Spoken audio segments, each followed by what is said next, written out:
사람을 판단하는데 우리는 무엇을 먼저 볼까요? 오늘은 한 재벌 회장이 예비 며느리의 진짜 인성을 보기 위해 노숙자로 변신해 은행을 찾은 이야기입니다. 이 짧은 선택 하나가 한 사람의 인생을 바꿔놓습니다. 국내 굴지의 기업을 일군 박 회장에게는 금지옥 엽처럼 키운 외아들이 하나 있었습니다. 아들이 결혼할 사람이라며 지혜 씨 이야기를 여러 번 꺼냈지만 박 회장은 아직 직접 만난 적은 없었습니다. 누가 봐도 흠잡을 데 없는 조건을 갖춘 사람이었죠. 명문대 출신, 단정한 말투, 깔끔한 인사. 하지만 박 회장은 아들의 말 속에 등장하는 지혜 씨가 자꾸 마음에 걸렸습니다. 가족 식사 자리에서 아들이 회사 이야기를 꺼낼 때면 지혜 씨가 어떤 반응을 보였는지까지 유난히 자세히 설명하는 아들의 말이 박 회장의 귀에 남았습니다. 사람은 말보다 돈 이야기에 반응할 때 진짜 속내가 드러나는 법이지. 그날 밤 박 회장은 좀처럼 잠을 이루지 못했습니다. 그리고 결국 아무에게도 말하지 않은 결심을 합니다.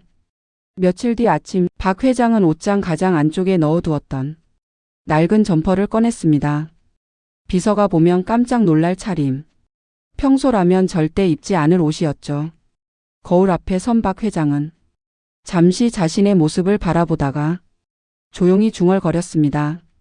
사람의 품격은 아래를 내려다볼 때가 아니라 아래를 바라볼 때 드러나는 법이니까.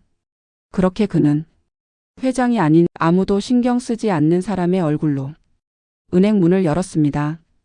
은행 안은 유난히 밝고 깨끗했습니다. 하지만 박 회장이 들어서는 순간 공기는 묘하게 식어버렸죠. 누군가는 슬쩍 자리를 옮겼고 누군가는 고개를 돌렸습니다. 박 회장은 일부러 서류를 떨어뜨려 보기도 했습니다. 하지만 누구 하나 괜찮으세요? 라고 묻지 않았습니다. 그때 대기 번호가 불립니다. 그리고 창구 너머에 앉아 있는 사람. 바로 지혜 씨였습니다. 박 회장은 떨리는 손으로 돈을 내밀며 말했습니다. 아가씨, 이 돈 통장에 좀 넣어주면 안 되겠나? 지혜 씨는 돈을 힐끗 보더니 미간을 찌푸렸습니다. 할아버지, 이런 소액 입금은 기계에서 하셔야 돼요. 박 회장은 일부러 한 번 더 묻습니다. 기계가 어딨는지 잘 몰라서 그러는데. 그 순간 지혜 씨의 한숨이 길게 새어 나왔습니다. 뒤에 사람들 많잖아요. 다들 바쁜데 왜 이러세요? 박 회장은 마지막으로 가장 중요한 질문을 던집니다.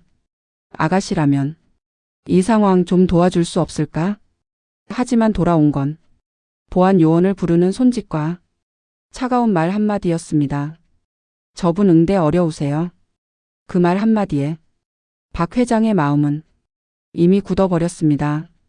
다음 날 저녁 고급 한정식 식당. 지혜 씨는 긴장된 얼굴로 자리에 앉아 있었습니다. 그리고 상석에 앉아 있는 사람을 본 순간 그녀의 손에서 젓가락이 미끄러져 떨어졌죠. 어제 은행에서 보았던 그 노숙자와 똑같은 얼굴. 하지만 전혀 다른 차림. 박 회장은 아무 일도 없었다는 듯 차분히 말을 이었습니다. 어제 은행에서 자네에게 입금을 부탁했던 사람 말이야. 우리가 처음 마주한 건 어제 은행 창구였지. 그리고 오늘 처음으로 정식 인사를 하겠네. 내가 박 회장이네. 지혜 씨는 아무 말도 하지 못했습니다.